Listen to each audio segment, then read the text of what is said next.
Hello, everyone. Hey guys, welcome into the podcast. On today's podcast, we are going to be talking about building confidence as a head of household. But before we get to that, we want to remind you that if you're enjoying this content, would you please hit the like button for us? And of course, if you haven't subscribed yet, which I'm sure many of you have not yet, would you hit that subscribe button? Because every time someone hits the subscribe button, it makes me smile. And if you want to get bonus content, the best place to do that is over on Patreon. And starting on November 15th, we are going to be running a holiday sale through December 6th where you can get 50% off of your first month of membership. So definitely check out our community post for that discount code if you want to sign up during that time. That's pretty exciting. If you haven't, go and check that out for sure. Well, so we're talking about confidence today, especially with the head of household. And this is something that I'm actually surprised that we haven't talked about before, because I think it's a very, very important subject. And I know that it's something that comes and goes sometimes in this dynamic, but it is definitely something as a head of household that I think that obviously I can speak to, and many of you may find that, some of the things that they're talking about in this podcast today, that's something that maybe I'm struggling with or have struggled with, for sure. Now, as a head of household, would you say that this is one of the most important things that you have to kind of face? Absolutely. I think just like anything in life, but especially in your relationship, and especially as a head of household, if you're lacking in the area of confidence, what are the things that are going to suffer? Well, the first thing that's going to suffer is your ability to make decisions. Mm-hmm. You are not going to be able to make clear, confident decisions because you're lacking in that confidence. You're going to constantly second guess yourself. You're going to constantly think, well, am I making the right decision? Or do I even have any business making this decision? Because you're having that lack of confidence. And that right there is a recipe for disaster. And I will say that as a take it in hand, if I sense that level of self-doubt and questioning from my head of household, it is so hard to have the vulnerability that I need in my role. And it is so hard to feel confident within his ability to lead, because if he can't be confident in himself, how am I supposed to confidently follow that leadership? And so it really does start to break down your relationship. Absolutely. And so that's the first thing, is that your lack of confidence is you're going to constantly second guess every decision that you make. You're going to go through we talk about a lot of the times that the taking in hand spirals. This is where the head of household can spiral into very negative thought processes, into, again, second guessing himself, but also then even going to the point where it can spiral as far down as questioning whether or not this dynamic is going to work, especially for him. And so that is the first thing that a lack of confidence can bring. Do you think a lack of confidence leads to head of household burnout? Yes, absolutely. I think that has happened to me several times. If I'm going to kind of bare my soul to all of you out there, when you have a lack of confidence, the first thing is that everything that you do with your taken in hand, it's no longer about the relationship and how it's benefiting the relationship. It starts to become a chore. It starts to become a checkbox that you're going to check. It starts to be that task list, right? And more importantly, it starts to be what can be really bad. And I've gotten to this point sadly before, and it's really hard to work yourself out of it, but you can. Your relationship becomes a barrier. All of these things become barriers.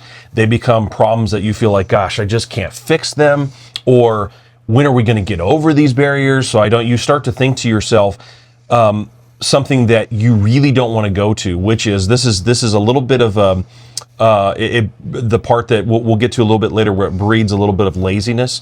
But you get to this idea of, man, I just wish we could solve all of these different problems so I didn't have to deal with it anymore. And that's exactly what happens. Another follow-up question is, do you start to look at your taken in hand struggles to follow your leadership as a failing of you rather than something that you can fix when you lack that confidence? I think it's both. I think that it happens at different times. You look at it and you think, well, again, if you're questioning every decision you make, the first thing that pops into your mind is, can I even fix this? And again, remember, I just finished talking about barriers. One of the first things that, again, you say is, well, obviously, because of your lack of confidence, obviously, I can't fix what the taken in hand is doing, because if I did, she would have fixed it already and we wouldn't have these barriers. And you start to have this almost self-pity a little bit, but at the same time you feel like, is there even any point of me trying to fix this because I haven't fixed it yet? And then yes, your ability to just be confident in yourself and confident in the relationship really starts to wane to the point where this is a scary part. And this is a part that I never want any of you to get to, where you throw up your hands and you just say, I don't understand what the point of all of this is. Why is it that I can't seem to fix these things? Why is it that she seems to continue to be doing X, Y, and Z? Because if I was really good at this, then this shouldn't be a problem. And you have to be careful not to let your mind go there, because that is when, if I dare say, when a taken in hand gets there, it's not that it's impossible that the towel potentially is going to get thrown in on the relationship. There is the potential there, but even more so with the head of household. If you get to that point, you got to be very, very careful, because now you're teetering on potentially all of the things that you built in the foundation cracking and falling apart. Because you lead the relationship, and so if you're leading it into this place of, is this worth it? Can we really do this? Your taken in hand is going to follow you there. And so I completely agree with you that the head of household's mentality and his ability to fix and shift his own mentality is so detrimentally important to the success of your relationship. Now, the reason we're doing this episode is to show you that these thought processes are normal.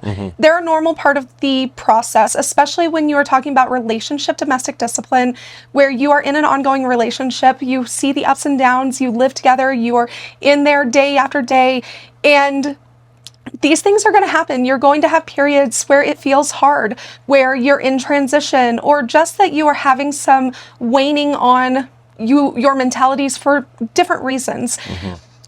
Anyone who tells you that as a man or as a head of household, you should never doubt yourself and that you should just have confidence and, you should just have these mentalities all the time.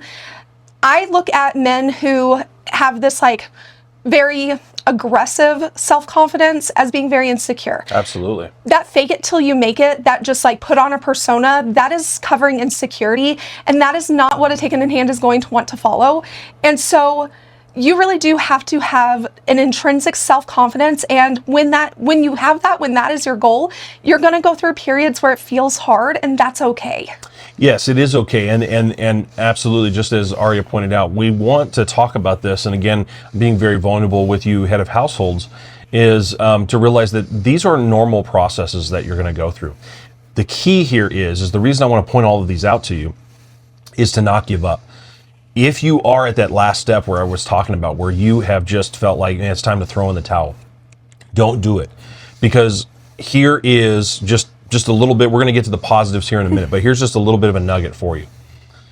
You're either on the brink of a breakthrough for a higher threshold in your relationship and in this dynamic, or you're in a place where you have a chance to have a renewal happen.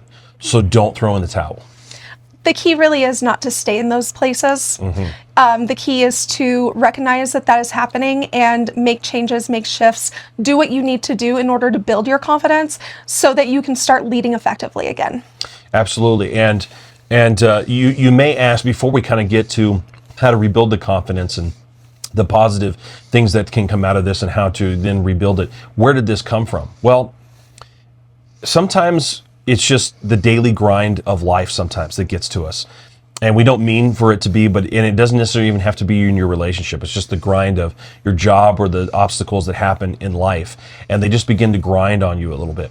Maybe it is that you've just been so busy, you haven't gotten enough sleep, you haven't been able to eat right. It's a combination of even some physical things. Those are all really normal things that are going to contribute to this idea of your lack of confidence, or even on your potential spiral to burnout.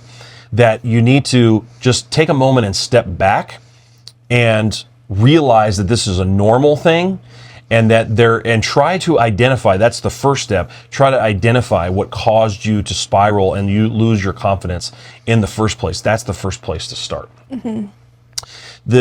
And so going now to the more positive side of things, how do we get this confidence back? What do we do to reclaim what we feel like we've lost when we've lost a little bit of confidence? And again, I've gone through this process where I'm just like, I don't know why I'm doing this. I don't know why anybody would want me to lead them.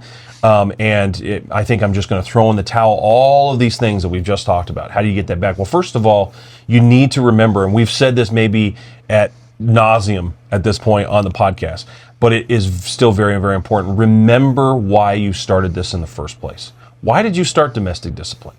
Because yes, to be honest with you, there might be some things that would be just a lot easier to just give into in your relationship, right?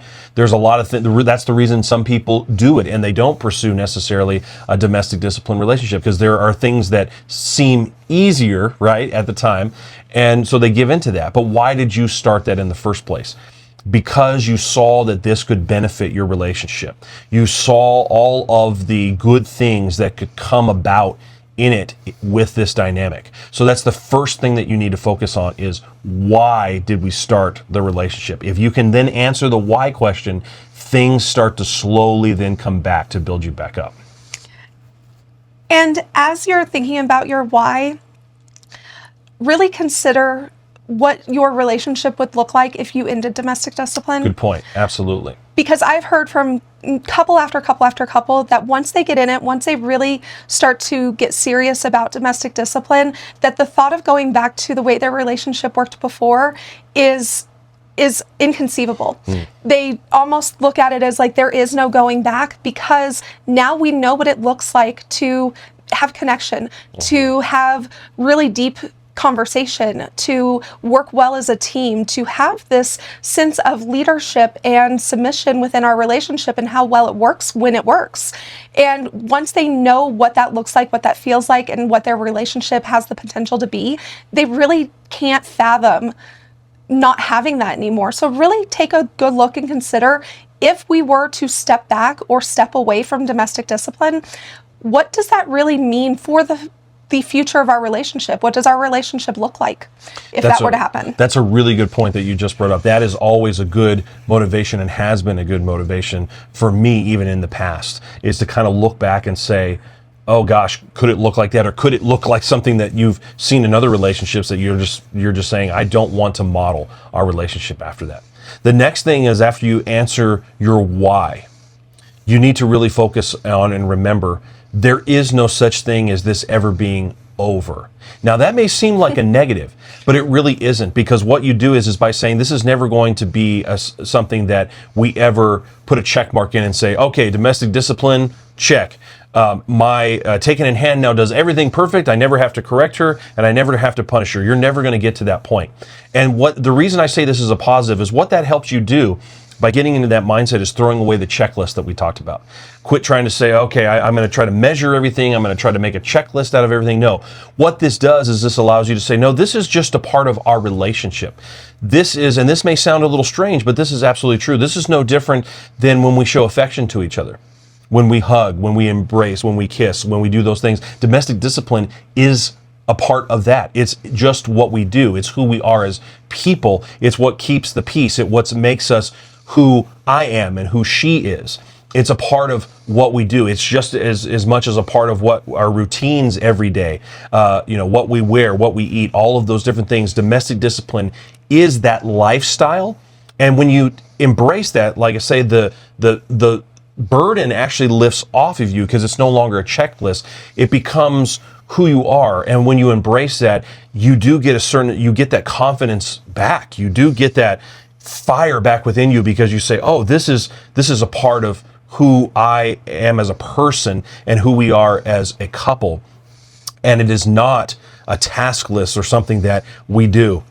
This is not something that's going to change based on whether I change jobs or we change cities or whatever you want to put into that blank. This is who we are. And believe it or not, again, that goes from being that burden that you had when it was a checklist to being, oh, there's a weight lifted off my shoulders now, and I feel good about our relationship. And this is something that can develop over time. Absolutely. Because when I brought this to Coda, I very much intrinsically knew that this is the relationship style that I really needed long term You did not. No, not at all. And I would say for a long time, you really didn't look at domestic discipline as something that you needed in your life. I would agree with that. That is something that developed. So, because I do hear that a lot, like, what if I bring this to my partner and they're just not into it? It's just not a part of who they are. I would say that if they are willing to go down that road, if they are willing to embrace it, it can eventually become part of who they are. They can start to see the benefits and start to live the lifestyle to the point where it then kind of naturally becomes part of what they want for themselves. And so don't feel like just because maybe the person you're bringing it to in your relationship is just not super excited about it or doesn't seem that interested, that doesn't mean that that's always going to be the case. They could eventually develop into it. Also, I wanted to mention that I have done a bonus episode exclusive for our patrons about why less spanking in your relationship should never be your goal in domestic discipline. Absolutely. Because you want to keep a growth mindset, and that's what you're talking about here, That's is exactly keeping that right. growth mindset to say we are always growing, we're always progressing, and that is going to always include some level of discipline. Absolutely. And so that third point that I want to bring up to you is when you just embrace that this is who you are, think about and realize that what you have just done now is you're on the verge of a breakthrough. You may not know what that breakthrough is yet, but you will get to the other side of that and realize, oh, that's why I was lacking a little bit in confidence. There was a growth happening. There was something that was about to happen that was difficult. It was hard, but now we've broken through that wall. And I look back going, oh, that's why. And so the reason you want to observe that is so that when you get to that the next time, you don't lose your confidence. When you see that you're getting ready to have another breakthrough, you're trying to climb to the top of that peak, don't lose your confidence. Stay the course. Realize that we're almost there. We're going to get there, and it is working. It is not that you haven't succeeded. It's not that you haven't been working hard towards this. And so recognize it. It's important to recognize that you're right. You're very, very close to a breakthrough. And the key really is that you don't want to let a sense of that confidence waning to create a situation where you are then lacking consistency in your relationship. You want to be consistent. You want to follow through, because letting your taken in hand get away with things that you know that she shouldn't be doing, she knows she shouldn't be doing, that is going to lead to more problems, and that's going to lead to less confidence. And so you really do want to make sure that you're maintaining consistency through this, and that you are continuing to have open conversation and open dialogue, because that is how Coda and I have been able to experience those breakthroughs in our relationship, either together or separately, but it always comes from open communication, maintaining the consistency and the standards of our dynamic, and then kind of pushing through until that breakthrough happens. And then it's amazing. Things kind of get a lot easier after that breakthrough. Even if there's more effort being put in, it feels easier. Absolutely. I would agree with everything that you just said. And really the last point that I have for you, and this is going to sound a little cheesy, and it may sound a little bit of confrontational about what I'm about to say, but pull yourself up by your bootstraps and fight like a man. And what I mean by that is that there have been hard times where I've had to look at myself and say, quit acting like a little boy. Quit acting like you're, oh, woe is me. Quit getting into this mindset that, unfortunately, as men, we have to combat. We do live in a culture that wants us to be passive at times. And I'm not talking about this unhealthy masculinity aggression, but they want us to almost, dare I say, act a little feminine sometimes. And what I'm saying here is, a head of household, you need to embrace some of your masculinity, and you need to say, you know what? What I'm going through right now, I need to not give into this. I'm going to pick myself up, dust myself off, and I'm going to be the leader that my taken in hand needs me to be and wants me to be, and who my family needs me to be. And regardless of how I'm feeling, I'm going to put that aside, and I'm going to press on forward, and I'm going to work extremely hard to be good at this. And even at the end of the day, if I'm tired, I'm worn out, I've got nothing left, I'm going to press on, and like I said, fight like a man. I'm going to be the kind of guy who's going to be the leader that my taken in hand can respect, and who she wants to follow, and who at the end of the day will say, I know that you're exhausted. I know that you've put all of your effort into this relationship, but I love you and I appreciate you doing that. And it's amazing when you're exhausted like that, but she sees the results and what you've done. just that little bit fills you back up and you're ready to go again. And that's what you're fighting for. Because it creates response from your taken in hand when she sees that you are putting the effort into your relationship and that you're not going to let her do what she wants or get away with things, or even that you recognize the effort and the work that she's putting in. It doesn't always have to come in the form of discipline and confrontation, right? It can be that you are just taking that moment to recognize that she is submitting and she is doing what she's supposed to do, and you give her the acknowledgement for that. That just really creates a respect response from your taken in hand. And I want to clarify, when Coda says, fight like a man, that's fighting against the self. That's right. And that's fighting against the inclinations to give up or take a back seat or just kind of let things go. You're really fighting against your own kind of tendencies. You are not fighting against your taken in hand. Correct. You are a unit. You have authority over her. You are going to step up and hold the standard, but it shouldn't be a confrontation with your taken in hand. You don't want to bring that aggressive energy. And Coda did touch on that. You don't want to look at masculinity as this very aggressive, confrontational thing. You want to have a healthy masculinity that says that I have tenacity and grit and I'm going to push through. And it doesn't have to take the form of being aggressive, and you should never be aggressive towards your taken in hand because she is emotionally vulnerable to you. Many times she's physically weaker than you, and you have to take that with a level of responsibility to understand that you have it is your role to be in charge, but you have a responsibility to keep her safe, to be measured in your responses, and to hold accountability, hold the standard with a measure of control within yourself. Absolutely. It's what you said. You're trying to overcome the inner demons. You're trying to overcome the inner pity party, if you will, and say, you know what? I'm a man. I'm going to get over that. I'm going to get over that hump, and I'm going to do everything I possibly can, that even though maybe I am just exhausted inside, I'm going to be there to where my taken in hand maybe doesn't even realize it. You're going to work hard to where she goes, wow, he never gets exhausted. He never gets tired. He is always striving. That's really one of the biggest things that you're striving for yourself. For me, my goal right now is to eventually get to a point where she goes, I don't think he gets exhausted anymore. I don't think he gets worn out. I don't think he gets tired. I never see him wane anymore. I never see him lose confidence. That's what you're striving for. So she's right. When I say fight like a man, that's what I mean. And to promote our patrons again, and to try to entice you a little bit, I have a solo podcast over there for patrons called Conversations with Coda, and we're going to be talking more about this on my latest episode. So if you're interested in that, I want to encourage you to become a patron over there and catch that episode, because we're going to be talking more about that. But it's absolutely right. You got to overcome the inner conflict that you're going to have, and that's really the biggest point. If you can overcome that, you'll have the confidence to continue in this dynamic. And speaking of continuing, we are going to now continue this conversation over in our post show. If you want access to our post show, it is for YouTube members as well as Patreon members. You really do get the biggest bang for your membership buck, if you will, over on Patreon. So definitely check that out if you are interested in everything we have to offer. Otherwise, you can sign up through YouTube membership if you're just wanting to get that post show. And if not, that's okay too. We really do appreciate you watching and listening to the podcast, and leaving a comment and liking, subscribing, all those things. We always really do appreciate that as well. But otherwise, we will talk to you next time. See you later.